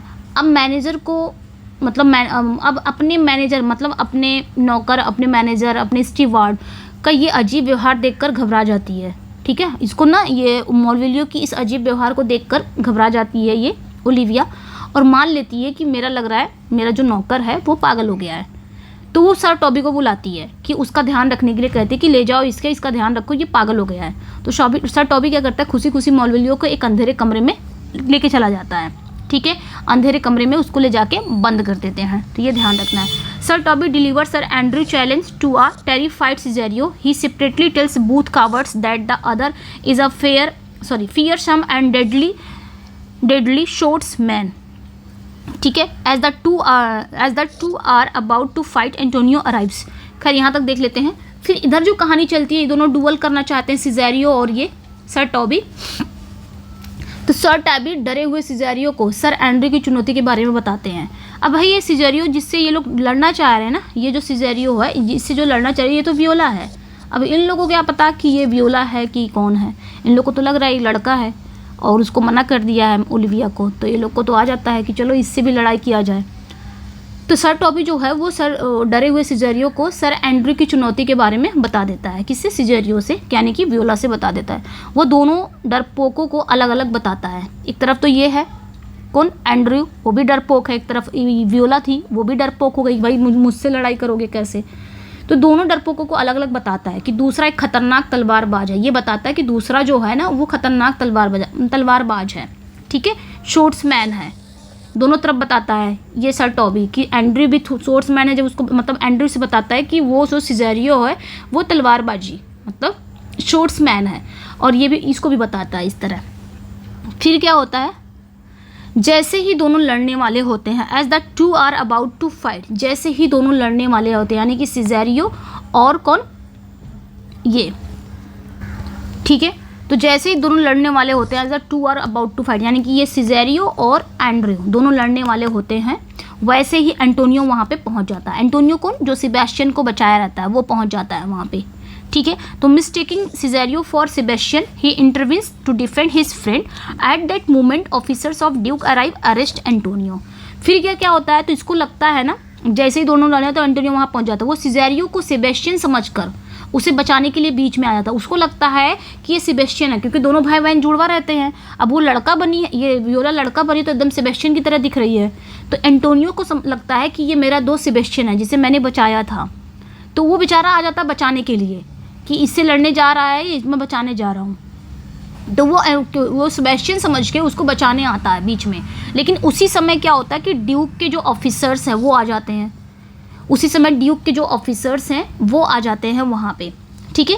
ये क्या करते हैं? उसको पकड़ लेते हैं। किसको? एंटोनियो को पकड़ लेते हैं, क्योंकि एंटोनियो पहले से क्रिमिनल था। कहाँ पे? इलेरिया में। इसी वजह से सब जान जाते हैं कि एंटोनियो आ गया है, तो ड्यूक के जो ऑफिसर्स हैं वो आके उसको पकड़ लेते हैं, एंटोनियो को गिरफ्तार कर लेते हैं। फिर उसके बाद क्या होता है? Antonio needing bail money asked Cesario for the purse he give Sebastian earlier. तो Viola of course has no idea who he is and denies him. तो Antonio feels deeply betrayed. However, his mention of Sebastian gives Viola the first glimmer of hope that her brother might be alive. फिर क्या होता है कि इसको जो पकड़ लेते हैं, जो सिपाही आते हैं ना, इसको एंटोनियो को पकड़ लेते हैं। फिर क्या होता है? तो सेबेस्टियन कहता है, एंटोनियो कहता है कि एंटोनियो को बेल की ज़रूरत है ना, जमानत के लिए। वो पैसों की ज़रूरत पड़ने पर एंटोनियो सिजेरियो से अपना पर्स वापस मांगता है। किससे मांगता है? जैसे इसको ना बेल मनी चाहिए, यानी कि मुझे जमानत चाहिए, तो जमानत के लिए पैसे चाहिए, तो वो सिजेरियो से मांगता है। अब इसको क्या पता? एंटोनियो को लगता है ये सिजेरियो कौन है? सेबेस्टियन है। कौन है? सेबेस्टियन है। तो ये एंटोनियो ना पर्स दिया रहता है बहुत पहले, इसको पर्स दिया रहता है। किसको? इसी को, सेबेस्टियन को दिया रहता है पर्स। ये सेबेस्टियन को दिया है, लेकिन इस समय एंटोनियो सिजेरियो को समझ रहा है कि ये सेबेस्टियन है। तो वो कहता है कि जमानत के पैसे मुझे देने हैं, अब मुझे पर्स दे दो। तो सिजेरियो कहता, कैसा पर्स? मैं तो कोई पर्स नहीं जानता। और ऑब्वियसली वियोला सच में नहीं जानती है, ये तो वियोला रहती है ना सिजेरियो, ये तो वियोला रहती है, इसकी गलती है, इसको सेबेस्टियन समझ रहा है। तो वियोला जाहिर है कि उसे पहचानती नहीं है, और वो मना कर देती है कि मैं तुम्हें नहीं जानती, कैसा तुमने पर्स दिया है, मैं तुम्हें नहीं जानता, कैसा तुमने पर्स दिया है। अब यहाँ पे एंटोनियो को काफ़ी दुख फील होता है कि बताओ, इसने मुझे ऐसे टाइम पे धोखा दे दिया, मैंने इसे बचाया और इसने मुझे धोखा दे दिया। अब इसको क्या पता कि ये सेबेस्टियन नहीं है, ये तो वियोला है, सिजेरियो है, ठीक है। तो एंटोनियो को बहुत बड़ा दुख फील होता है, लेकिन सेबेस्टियन बार बार ये एंटोनियो सेबेस्टियन इसको कह के पुकार रहा है। तो वियोला का लगता है कि मेरे भाई का नाम बार बार बोल रहा है। तो ये थोड़ा सा सुनकर खुश हो जाती है कि लग रहा है मेरा भाई जिंदा है। एक उम्मीद की किरण दिखती है कि शायद मेरा भाई जिंदा है, क्योंकि ये बार बार मुझे सेबेस्टियन समझ रहा है। फिर एक्ट 4 में क्या होता है? कन्फ्यूज़न और बढ़ जाता है। The confusion of mistaken identity escalates, यानी कि गलत पहचान की जो उलझन है ना वो और बढ़ जाती है। ये जो गलत पहचान है एंटोनियो का सिजेरियो को सेबेस्टियन समझना, ठीक है, ये जो गलत पहचान है ये और बढ़ जाती है। फिर Feste that clown encounter Sebastian and mistakes him for Cesario, ठीक है। Sir Andrew then find Sebastian and seeking revenge for earlier duel punches him. Unlike the gentle Cesario, Sebastian is a capable fighter and soundly beats sir Andrew. आपने वो जुड़वा movie देखा है ना, जहाँ पे जो जुड़वा रहेंगे, आपने बहुत सारी मूवी देखी होंगी, जुड़वा रहेगा जो अच्छा, जैसे दो जुड़वे रहेंगे, जुड़वा मूवी आपने सलमान खान की देखा है ना, उसमें भी ऐसे ही होता है। तो दो जुड़वा, एक अच्छा रहेगा एक बुरा रहेगा, तो हम बाकी जो कैरेक्टर है वो कंफ्यूज हो जाएंगे। तो वही एक कन्फ्यूज़न यहाँ पे भी हो रही है, ठीक है। फिर यहाँ पे क्या होता है, ये जो कन्फ्यूज़न है ना ये और बढ़ जाती है। जो फेस्टे होता है, फेस्टे सेबेस्टियन से मिलता है और उसे सिजेरियो समझ लेता है। देख रहे हो कितनी मिस्टेक, कितनी ज़्यादा उलझनें बढ़ रही हैं। यहाँ पे ये सिजेरियो है, ये वियोला है, ये सिजेरियो, एंटोनियो इसे सेबेस्टियन समझ ले रहा है। और यहाँ पे अब फेस्टे किससे मिलता है, अब एक्चुअल से सेबेस्टियन से मिलता है, जो रियल में सेबेस्टियन है। लेकिन फेस्टे इसको क्या समझ लेता है कि ये सिजेरियो है। अब दोनों भाई बहन तो जुड़े हुए हैं, दोनों एक जैसे दिख रहे हैं। ये भी लड़के का भेष धारण की है तो ऑब्वियसली एकदम अपने भाई की तरह दिख रही होगी। फिर क्या होता है कि जो सर एंड्रू है वो सेबेस्टियन को ढूंढता है पिछली लड़ाई का बदला लेने के लिए, ठीक है। तो पिछली लड़ाई कहाँ हो पाई थी, एंटोनियो बीच में आ गया था, तो वो ढूंढ रहा है कि सेबेस्टियन को मैं ढूंढूंगा, यानी कि सेबेस्टियन को ढूंढता है, यानी कि सिजेरियो को ही ढूंढ रहा है। उसको क्या पता कि किसको ढूंढ रहा है, उसको तो सिजेरियो है। लेकिन क्या होता है, वो पिछली लड़ाई का बदला लेने के लिए उसे मुक्का मारता है। सिजेरियो के विपरीत सेबेस्टियन एक अच्छा लड़का है। सिजेरियो तो एक लड़की है भाई, ये तो वियोला है। अब ये सेबेस्टियन वाकई में एकदम रियल लड़के से लड़ रहा है। कौन, ये सर टॉबी, ठीक है। तो ये ध्यान रखना है। सर एंड्रू जो है ये वाकई में अब रियल लड़के से लड़ रहा है, सेबेस्टियन से लड़ रहा है। तो वो उसको एक मुक्का मारता है और सेबेस्टियन एक अच्छा खासा लड़का है, वो सर एंड्रू को जमकर पिटाई कर देता है ना। वो जमकर उसे मार देता है, पंचेस वगैरह ये जमकर उसे मारता है, ठीक है। फिर उसके बाद क्या होता है, ओलिविया रसेस आउट टू, दोनों में लड़ाई हो रही है, रियल सेबेस्टियन और एंड्रू में लड़ाई हो रही है। तो Olivia rushes out to stop the fight. तभी ओलिविया दौड़ते हुए आती है लड़ाई को रोकने के लिए, ठीक है। लड़ाई को रोकने के लिए भाग कर बाहर आती है। Seeing Sebastian whom she believes is the Cesario who has suddenly decided to fight for her honor, she is more in love than ever. She begs him to come into her house. Sebastian, utterly bewildered but captivated by the beautiful and wealthy woman offering him such affection, agrees. ठीक है, यहाँ तक देख लेते हैं। agrees in the dark room, ठीक है, यहाँ तक देख लेते हैं। तो ये जो लड़ाई दोनों के बीच में हो रही है ना, तो ये दौड़ते हुए घर से बाहर आती है ओलिविया बचाने के लिए। देखिए देखती है सामने कि सेबेस्टियन को देखकर, जिसे वो सिजेरियो समझ रही है, उसको तो यही लग रहा है ना ये सिजेरियो है, मैंने इसे प्यार का इजहार किया था, इसने मुझे मना किया। अब वहाँ पे वियोला का भाई आ जाता है, रियल वाला भाई सेबेस्टियन आ जाता है। तो इसको लगता है कि सिजेरियो हो, तो उसे लगता है कि सिजेरियो अचानक उसके सामने उसके सम्मान के लिए लड़ने लगा है। उसको ऐसा फील होता है कि लग रहा है ये जो सिजेरियो है, सेबेस्टियन को सिजेरियो समझ रही है, तो उसको लगता है कि ये मेरे ऑनर के लिए लड़ रहा है, मेरे सम्मान के लिए लड़ रहा है। वह उससे और भी ज़्यादा प्यार करने लग जाती है। उसको लगता है कि मेरे सम्मान के लिए लड़ रहा है, तो वो उससे और ज़्यादा प्यार करने लगती है। तो उसको कहती है चलो घर के अंदर चलो। वो उसको घर के अंदर बुलाने के लिए रिक्वेस्ट करने लग जाती है। अब इधर सेबेस्टियन जो है वो पूरी तरह से हैरान परेशान है। भाई कौन हो तुम, इस तरह लड़की मुझे क्यों अंदर ले जाना चाह रही है, इतने प्यार से मुझे क्यों बात कर रही है। लेकिन बेचारा सोचता है चलो कोई बात नहीं, इतनी सुंदर और अमीर औरत का प्यार देखकर वो मान जाता है कि मुझे प्यार कर रही है, मुझे आके क्या समझ रही है, ये मुझसे प्यार कर रही है अचानक ही। अब वो वाकई में सेबेस्टियन है, सिजेरियो तो है नहीं, लेकिन इसको लगता है सिजेरियो यानी कि वियोला। फिर क्या होता है, तो वो इतनी सुंदर और अमीर औरत का प्यार देखकर मान जाता है। उधर क्या होता है, in the dark room Feste disguise as a priest name sir Topas torments the imprison Malvolio trying to convince him that he is insane. अब उधर का डार्क रूम में किसको बंद किए रहते हैं, मॉलविलियो को बंद किए रहते हैं अंधेरे कमरे में। तो फेस्टे क्या होता है, वो डिस्गाइज होके एक प्रिस्ट बन जाता है। प्रिस्ट का नाम क्या रहता है, सर टॉपस। ये नाम याद रखना है, अपने पूछा जाता है। सर टोपास है, ठीक है। उस अंधेरे कमरे में जो फेस्टे रहता है वो अपने आप को डिस्गाइज कर लेता है, एक पुजारी बन जाता है, नाम रखता है सर टोपास। और वो मॉलविलियो को और परेशान करता है, और ये यकीन दिलाने की कोशिश करता है कि वो पागल हो गया। कौन, मॉलविलियो। बार बार ये यकीन दिलाने की कोशिश करता है कि वो पागल हो गया है Malvolio. Overwhelmed by her passion, Olivia brings a priest and implores Sebastian to marry her at once. Still confused but delighted by his good fortune, Sebastian agree and they are secretly married. फिर क्या होता है, यहाँ पे अपने जुनून में, overwhelmed by her passion, अपने जुनून में ओलिविया जो है ना वो एक पादरी को बुलाती है इधर ये इसको कमरे में लेके जाती है, इस पर प्यार वार लुटाती है सेबेस्टियन पर। फिर उसी जुनून में ओलिविया एक पादरी को बुलाती है और सेबेस्टियन से तुरंत शादी करने के लिए कहती है। तो सेबेस्टियन बहुत हैरान है, परेशान है, कन्फ्यूज्ड है कि ये औरत है कौन, मुझसे शादी करने जा रही है, मुझसे प्यार करने के लिए कह रही है, क्या समझ रही है।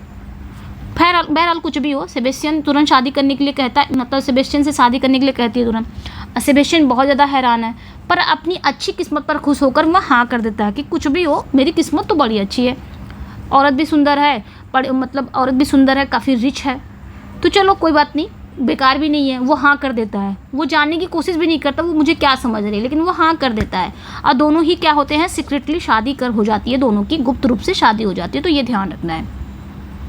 फिर एक्ट 5 में क्या होता है, आखिरी एक्ट में हम लोग चल रहे हैं। The final act brings all the characters together for the resolution. आखिरी एक्ट में सारे कैरेक्टर एक साथ आ जाते हैं, सारी उलझनें सुलझ जाती हैं। ड्यूक ऑर्सिनो एंड वियोला, यानी कि जो सिजेरियो बनाया, arrive at the Olivia's state. Antonio is brought before the duke and accuses Cesario of betrayal. ठीक है, तो जो ड्यूक ऑर्सिनो है और वियोला है वो ओलिविया के घर पहुंचते हैं। एंटोनियो को ड्यूक के सामने लाया जाता है और वो सिजेरियो पर धोखे का आरोप लगाता है।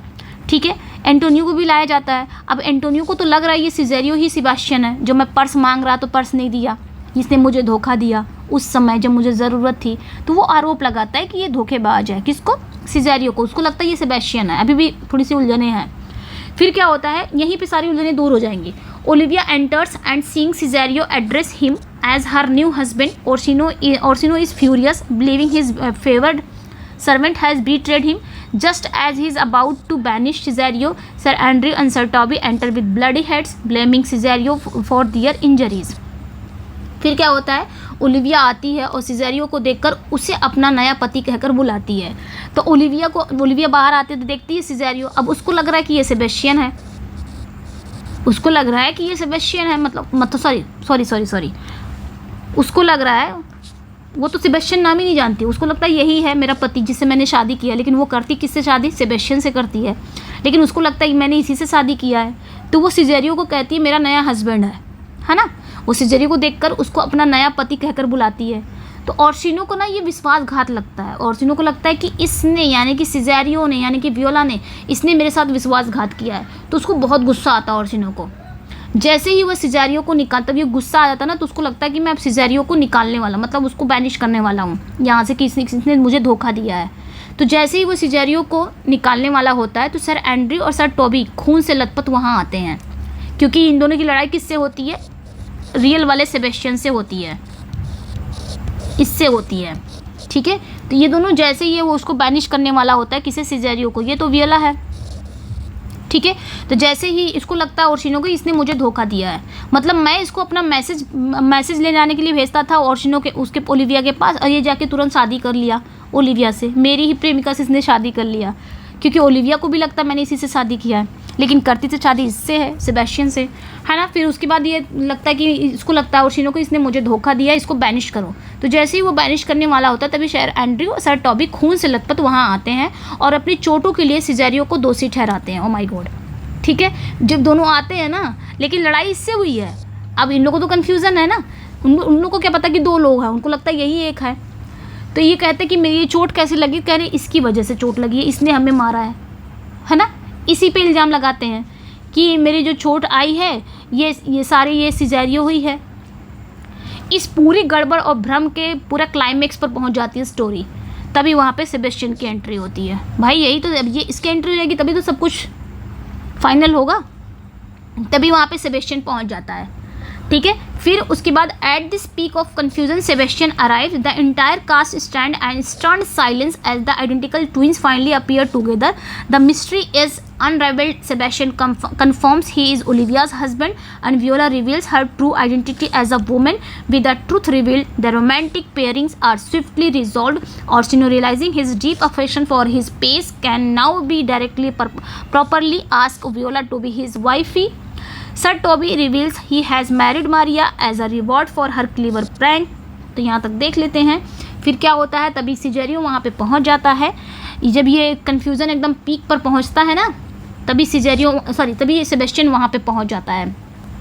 ठीक है, सेबेस्टियन वहाँ पहुँच जाता है तो दोनों जुड़वा भाई बहन को एक साथ देखकर सब लोग हैरान हो जाते हैं। सारा रहस्य वहीं पे खुल जाता है, सारी मिस्ट्री रिवील हो जाती है। सेबेस्टियन बताता है कि वो ओलिविया का हस्बैंड है और वियोला अपनी असली पहचान बता देती है कि वो एक लड़की है। तो सच सामने आने के बाद क्या होता है, प्यार के रिश्ते तेज़ी से सुलझ जाते हैं। ओर्सिनो को एहसास होता है कि उसका गहरा लगाव अब सही दिशा में जा सकता है। वो वियोला से शादी करने के लिए कहता है। सर टॉबी बताता है, वो वियोला से शादी करने के लिए कहता है कि क्या तुम मुझसे शादी करोगी। फिर सर टॉबी बताता है कि उसने मारिया के चतुर मजाक के इनाम में उससे शादी कर ली है। इधर सर टॉबी ने किससे शादी कर ली है, मारिया से शादी कर ली। और ऑर्सिनो ने किससे शादी कर लिया, वियोला से। और सेबास्टियन ने किसके साथ शादी कर लिया, ओलिविया से। तो इस तरह तीनों जोड़ा बन जाता है, ठीक है, शादी कर लेते हैं। सिर्फ बचता कौन है, the only loose end is Malvolio. बचता कौन है, मॉलविलियो। ये बेचारा मॉलविलियो का, सिर्फ मॉलविलियो का मामला बचता है, उसे कैद से आज़ाद कर दिया जाता है। He is release from his prison and present the force letter as proof of the wrongs done to him. The prankster, confused, humiliated and furious, Malvolio storms off shouting, I will be revenged on the whole pack of you. The play ends with the joyous couples united, while Feste closes the story with a final melancholic song about the passage of life. फिर क्या होता है कि मॉलविलियो बच जाता, मतलब मॉलविलियो का जो मामला है वो बचता है, सब कुछ तो वहाँ पे रिजॉल्व हो जाता है सब कुछ, लेकिन मॉलविलियो जो अभी भी कैद है उसको कैद से आज़ाद कर दिया जाता है। और इसे बता दिया जाता है कि वो जो नकली लेटर है ना, नकली लेटर के सबूत के तौर पर दिखाया जाता है कि वो नकली लेटर था, उसको ओलिविया ने नहीं लिखा था। किसने मजाक किया था, मारिया ने। तो मजाक करने वाले अपनी गलती मान लेते हैं। तो बहुत अपमानित और गुस्से में मॉलविलियो वहाँ से चला जाता है और चिल्लाता है कि I will be revenge on the whole pack of you, मैं तुम सबसे इसका बदला जरूर लूँगा। प्ले का जो अंत अगर देखें तो खुशी शादीशुदा जोड़े के साथ होता है और फेस्टे जीवन के सफ़र में एक सैड सॉन्ग गाकर अपनी कहानी को ख़त्म करता है। तो ये थी पूरी स्टोरी, कैसी लगी। इसमें देखना जो ऑर्सिनो है, ये क्वेश्चन पूछ लिया जाएगा तो ये थोड़ी सी चीज़ें याद रखनी है आपने। ऑर्सिनो है, ऑर्सिनो किससे शादी करता है लास्ट में, ऑर्सिनो की शादी वियोला से होती है, ठीक है। ओलिविया की शादी किससे होती है, ओलिविया की शादी सेबास्टियन से होती है। और सर टॉबी की शादी किससे होती है, सर टॉबी की शादी किससे होती है, तो मारिया से होती है, ठीक है। तो ये ध्यान रखना। और जो वियोला है, ये ध्यान रखना कि जो वियोला है ये जब डिस्गाइज होती है तो नाम क्या रखती है, सिज़ेरियो, ठीक है। क्या नाम रखती है, सिज़ेरियो। तो ये ध्यान रखना है। सिज़ेरियो क्या नाम रखती है, सिज़ेरियो रखती है, ये ध्यान रखना है, ठीक है। नाम क्या रखती है, सिज़ेरियो।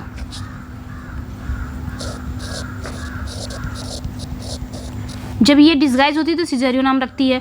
और जो फेस्टे है, फेस्टे जब डिस्गाइज होता है तो सर टोपास नाम रखता है, पुजारी बन जाता है सर टोपास, ये ध्यान रखना। कुछ ये चीज़ें इंपॉर्टेंट हैं। अब यहाँ पे कुछ हम फेमस कोट देख लेते हैं जल्दी से, किसने किसको कहा, मतलब किसने क्या बोला। तो ये काफ़ी इंपॉर्टेंट प्ले भी है, शेक्सपियर का काफ़ी इंपॉर्टेंट प्ले है। यहाँ से क्वेश्चन बन सकते हैं, चाहे वो टीजीटी, चाहे पीजीटी, चाहे एलटी में तो है ही है ये प्ले से। तो यहाँ पे देखना है कि जो ड्यूक ऑर्सिनो क्या बोलता है, this code establish his character as a melancholic performative lover. तो if music be the food of love play on, give me excess of it that is surfeiting, the appetite may sicken and so die. तो ये act 1 scene 1 में बोला जाता है। कौन बोलता है, ऑर्सिनो बोलता है। हालांकि वैसे मैंने सारी कोट करा दी है शेक्सपियर की। तो ये ऑर्सिनो बोलता है, ये ध्यान रखना है, ठीक है, कि अगर संगीत ही प्यार का भोजन है तो मुझे तो इसे और बजाओ और मुझे इतना संगीत दो कि मैं इससे ऊब जाऊं और मेरा प्यार का ये पागलपन ख़त्म हो जाए। तो ये ऑर्सिनो चाहता है कि वो संगीत में इतना डूब जाए ना कि उसे प्यार से नफरत हो जाए। ये तुरंत दिखाता है कि वो एक ऐसा इंसान है जो अपनी भावनाओं का दिखावा करता है और उसे किसी पर्सन से ज़्यादा प्यार में होने का एहसास से प्यार है, ठीक है। फिर ये जो लाइनें हैं, for women are roses whose fair flower being once displayed doth fall that very hour. तो ये एक्ट 2 सीन 4 में बोला जाता है। तो ऑर्सिनो ही कहता है, ये भी लाइनें कौन कहता है, ऑर्सिनो ही कहता है। तो ये भी ध्यान रखना है, ठीक है, क्योंकि औरतें गुलाब की तरह होती हैं जिनका सुंदर फूल एक बार खिल जाए तो उसी पल मुरझा जाता है। तो ये ऑर्सिनो ये बात किससे कह रहा है, सिज़ेरियो, जो वियोला है ना वो डिस्गाइज होकर सिज़ेरियो बनी हो उससे कहता है। इसका मतलब ये हुआ कि औरतों का जो प्यार है वो लंबा नहीं टिकता क्योंकि उनकी खूबसूरती जल्दी ख़त्म हो जाती है। ये एक पुरानी और छोटी सोच है। मज़ेदार बात यह है कि ये बात वियोला से कह रहा है जिसका प्यार उसके लिए बहुत गहरा और सच्चा है, ठीक है। मतलब वियोला भी तो इससे प्यार करने लग जाती है शुरुआत में। तो ये वियोला से ये बात कहता है, उसको क्या पता कि कौन है। अच्छा, यहाँ पे वियोला बोलती है एज हरसेल्फ एज अ सिज़ेरियो। जब वो सिज़ेरियो होता है, जब वो सिज़ेरियो बनी रहती है तब बोलती है, ठीक है। क्या कहती है, I am not what I am. तो ये एक 3rd सीन 1 में बोलती है, I am not what I am, मैं वो नहीं जो मैं दिखती हूँ। ठीक है। ये कब बोलती है?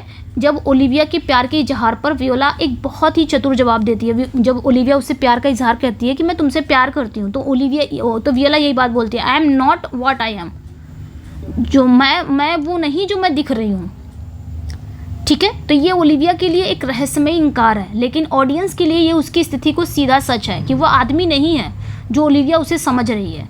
ये लाइन दिखाता है कि जो दिखता है वो सच नहीं होता है। तो ये थीम को पूरी तरह दिखा रहा है लाइन। ठीक है। जो दिखता है एक्चुअल में, जो लाइफ में जो दिखता है वो सच नहीं होता है। She never told her love but let concealment like a worm, ठीक है, like a worm i' the bird feed on her damask cheek. तो ये कौन कहता है? ये भी एक्ट 2 सीन 4 में बोला जाता है। ये भी कौन बोलता है? वियोला ही बोलती है जब वो सिजेरियो बनी रहती है। ठीक है, कि उसने कभी अपने प्यार के बारे में नहीं बताया। ठीक है, ये वियोला ही बोलती है, सिजेरियो के बेस में रहती है। वियोला और ओर्शिनो के लिए एक काल्पनिक बहन की कहानी सुनाती है जो बिना प्यार के इजहार किए मर गई है। ठीक है, ये उसका ओर्शिनो के लिए अपने गुप्त प्यार को बताने के लिए एक भावुक मतलब एक काल्पनिक कहानी सुनाती है। किसको? ओर्शिनो को सुनाती है कि एक बहन थी, कहानी सुनाती है कि वो किसी से प्यार करती थी, कुछ इस तरह। ठीक है, तो ये ध्यान रखना है। O time thou must untangle this knot, it is too hard to knot for me untie. तो ये एक्ट 2 सीन 2 में बोला जाता है। ये वियोला का सॉलिलो की है जब उसे पता चलता है कि ओलिविया उससे प्यार करती है, यानी कि उससे मुझे लड़का समझ के प्यार कर रही है, तब ये बोलती है, समय अब तुम ही इसी उलझन को सुलझाओ, ये गांठ इतनी मुश्किल है कि मैं इसे खोल नहीं सकती। ठीक है, वो समझ जाती है कि नामुमकिन प्रेम है भाई, ये कहाँ मैं फंस गई ये ट्राइंगल में। फिर ये बात ये हो गया वियोला का। अब ये है ओलिविया कहती है, even so quickly may one catch the plague. Act 1 scene 1 में बोलती है कि क्या किसी को इतनी जल्दी कोई बीमारी लग सकती है? सिजेरियो से पहली बार मिलने के बाद जब वो सिजेरियो से मिल लेती है, यानी कि जब ओर्शिनो उसे भेजता है ना, किसको? सिजेरियो को, यानी कि वियोला को, उसको भेजता है कि जाओ तुम मेरा मैसेज लेकर ओलिविया के पास। और जैसे मैसेज लेके जाती है, ओलिविया इसके प्यार में पड़ जाती है। किसके? सिजेरियो के। ये समझती है कि लड़का है। तब ये बात बोलती है, even so quickly may one catch the plague, मतलब क्या किसी को इतनी जल्दी कोई बीमारी प्लेग लग सकता है? तो सिजेरियो पहली बार, यानी कि सिजेरियो से पहली बार वो मिलती है ओलिविया, तब ये सवाल खुद से करती है। वह हैरान है कि उसे कितनी जल्दी और कितनी गहराई से सिजेरियो से लगा हो गया है। ठीक है, आते हैं नेक्स्ट पे। Love sought is good but given unsought is better. मांगा हुआ प्यार अच्छा है, लेकिन बिन मांगे प्यार उससे भी बेहतर है। तो ये भी बात ओलिविया ही कहती है, किससे? सिजेरियो से कहती है, ये जताने के लिए कि उसका खुद आगे बढ़कर प्यार का इजहार करना गलत नहीं है। ये ओर्शिनो के तरीके से बिल्कुल अलग है, जो वो एक मैसेंजर भेजता है। इससे पता चलता है कि ओलिविया अपनी रोमांटिक ज़िंदगी में कितनी मजबूत है। मतलब वो खुद प्यार को इजहार कर रही है अपने प्यार से, ओर्शिनो की तरह नहीं है कि एक मैसेंजर भेज रहा है। अब ये बात मौलवियो कहता है, some are born great, some achieve greatness and some have greatness thrust upon them. ये एक्ट 2 सीन 1 में बोला जाता है ये लाइनें। ठीक है, कुछ लोग महान पैदा होते हैं, कुछ मेहनत से महान बनते हैं, कुछ पर महानता थोपी जाती है। तो ये प्ले की सबसे फेमस लाइन है। मौलवियो इस नकली मतलब ये जो लाइनें हैं ना, उस फॉल्स लेटर में पढ़ता है। वो जो फॉल्स लेटर है ना, नकली लेटर, उसी लेटर में ये लिखा रहता है, उसी लेटर में ये पढ़ता है। वो मानता है कि ओलिविया का एक गुप्त संदेश है, एक गुप्त मैसेज है जो उसे बड़े सपने देखने के लिए प्रोत्साहित कर रहा है। तो ये स्टेटमेंट उसके घमंड और ऊंचा पद बना पाने के लिए लालसा को और बुरी तरह से दिखाता है। फिर उसके बाद I will be revenged on the whole pack of you. तो ये भी बातें कौन कहता है? एक्ट 5 सीन 1 में बोला। ये मौलवियो का फाइनल फ्यूरियस लाइन है। ठीक है, जब उसे पता चलता है कि ये सब मजाक था, मजाक का पर्दाफाश होता है, तो वो खुशी में शामिल होने से इनकार कर देता है। और उसके अंदर लास्ट में प्ले तो मतलब हैप्पी एंडिंग होती है, लेकिन एक कड़वाहट के साथ होती है। ठीक है, नेक्स्ट पे आएंगे सर टॉबी बेल्च है, dost thou think because thou art virtuous. ये भी काफ़ी इंपॉर्टेंट है, there shall be no more cakes and ale. तो ये लाइनें कौन बोलता है? ये लाइनें भी आपके सर टॉबी बेल्च बोलते हैं। क्या तुम सोचते हो कि तुम बहुत अच्छे नेक हो, तो क्या दुनिया में मौज मस्ती ख़त्म हो जाएगी? केक्स एंड एल मतलब मौज मस्ती। तो ये मौलवियो जब डांट के जाता है ना, तीनों जब शराब पीते रहते हैं, सर टॉबी, एगुचिक और वो फेस्टे, तो वहाँ पे मौलवियो आता नहीं है, डांटता है, मैं डांट दूंगा, मतलब डांटता, धमकी भी देता है, घर से निकाल दूंगा। तो ये मौलवियो के डांट पर सर टॉबी का एक क्लासिक जवाब होता है। ये मजाकिया कहानी का मुख्य संघर्ष यही है कि मौलवियो को सख्त स्वभाव और सर टॉबी की मौज मस्ती और अराजकता से भरी जिंदगी। तब उसे बोलता है, तुम क्या सोचते हो कि तुम बहुत अच्छे और नेक हो, तो क्या दुनिया में मौज मस्ती खत्म हो जाएगी तुम्हारी करने से? ये तो एक्ट 2 सीन 3 में बोलता है। कौन? सर टॉबी एक क्लासिक जवाब देता है मौलवियो को। फिर फेस्टे यानी कि clown, better a wit fool than a foolish wit, ये एक्ट 1 सीन 5 में बोलता है, ये फेस्टे बोलता है जो क्लाउन रहता है कि better a witty fool than a foolish wit, एक बेवकूफ़ समझदार आदमी से बेहतर है एक समझदार बेवकूफ़। तो फेस्टे ये ओलिविया के सामने अपने पेशे का बचाव करते हुए बात कहता है, ठीक है, यानी कि वह एक विटी पर्सन है जो पैसे के लिए मूर्ख बनता है, और एक बुद्धिमान व्यक्ति जो अपनी नेचर से मूर्खता का काम करता है, मतलब अपने आप को कह रहा है कि मैं पैसे के लिए मूर्ख बनता हूँ, पैसा पाने के लिए मूर्ख जैसा रोल करता हूँ। लेकिन एक बुद्धिमान व्यक्ति खुद वाकई में वो उसका नेचर ही रहता है, वो मूर्खता जैसा काम करता है, ठीक है, वो बताता है दोनों के बीच में कंपैरिजन। फिर journeys end in lovers meeting, ये भी बोलता है एवरी वाइज मैन शन डोथ नो, तो ये एक्ट 2 सीन 2 में बोलता है line from a Feste song, ये फेस्टे के सॉन्ग की लाइनें हैं। Journeys end in lovers meeting every wise man son doth know, हर सफ़र का अंत प्रेमियों के मिलने पर होता है, ये बात हर समझदार इंसान का बेटा जानता है। तो ये फेस्टे का एक सॉन्ग है, सॉन्ग की लाइनें हैं, ठीक है। तो जो ये बहुत ही सरल है, आशावादी बयान है जो रोमांटिक कॉमेडी का वो बताता है, कंक्लूजन बताता है कि चाहे कितनी भी उलझन हो, चाहे कितनी भी कठिनाई हो, कहानी का जो एंड है ना वो लवर्स के सुखद मिलने से ही होगा। मैं भी एंड कर दे रही हूँ क्लास को यहीं पे। तो ये थी कहानी आपकी 12th नाइट की, मैंने बहुत अच्छे तरीके से समझाया, हर चीज़, इंपॉर्टेंट कोड को भी ले लिया है। कैसा लगा अपना फीडबैक ज़रूर दीजिएगा, मिलते हैं नेक्स्ट वीडियो में। Thank you for watching, bye bye. And feedback like share subscribe जरूर करिएगा, अपना फीडबैक ज़रूर दीजिएगा, फीडबैक देते हो तभी वीडियो आती है, मन भी करता है वीडियो बनाने का। चलिए बाय बाय।